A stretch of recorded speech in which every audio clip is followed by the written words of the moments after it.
Hello students, this is Dr. Mushir Ahmed once again with another lecture on organizational behavior, and the topic for today is factors or forces or variables affecting organizational behavior.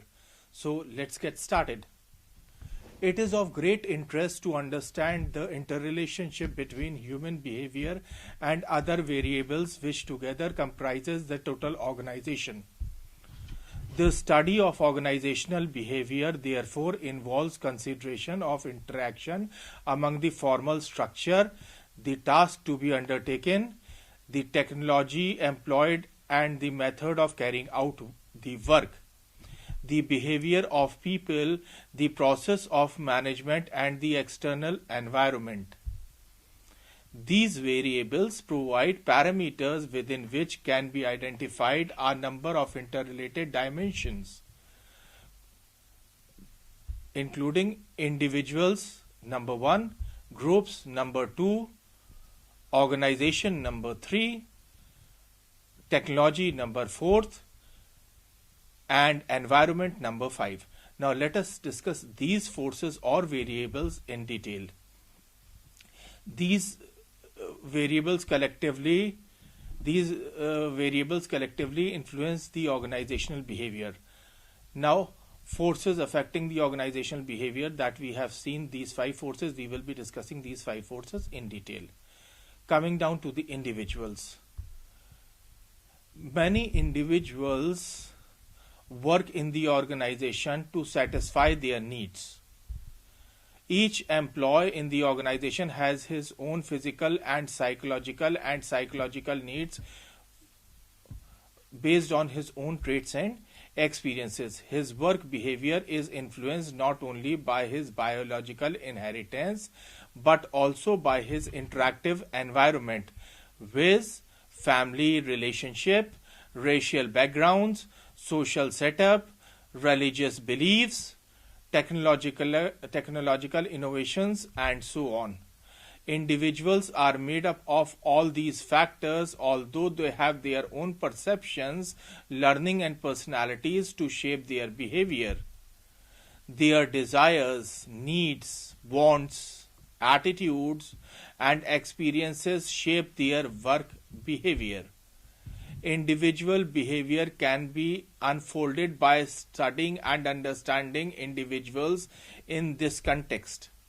It requires knowledge of psychology and sociology. There may be a number of psychosocial and economic factors that are shaping the human behavior at work. The study of these factors would help the management to mold the behavior of employees for achieving the organizational objectives. Second, groups. People in organization consist of both individuals as well as groups. The groups in an organization may be formal or informal, small or large. However, group relationships are dynamic in nature. Group performance is more effective than the individual performance as synergy is created in the group behavior. So the management must understand the nature and working of various groups in the organization and take steps to make constructive use of group dynamics to achieve the organizational objectives. That is why study of group norms, communication, leadership, and morale is an integral part of organizational behavior. Third, organization structure. Individuals and groups operate within the structure of formal organization. The structure establishes the relationship of people in an organization. Different people in the organization are given different roles in the organization and they have certain relationships with others in the organization. It led to division of labor so that people can perform their duties to accomplish their organizational goals. Work is complex and different duties are to be performed by different people.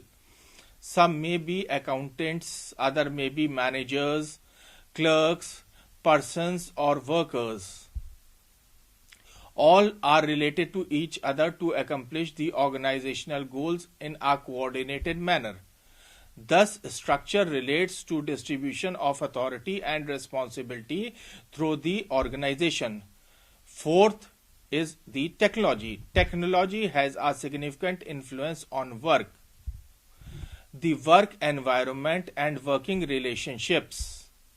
Better work is a source of satisfaction to the employees. Technology results in better work because it incorporates technical skills which encompasses the ability to apply specialized knowledge. When people develop their technical skills, they get satisfaction at work. The use of scientific methods and latest technology affect the behavior of the individual and groups at work. Fifth, environment. Modern organizations don't operate in isolation.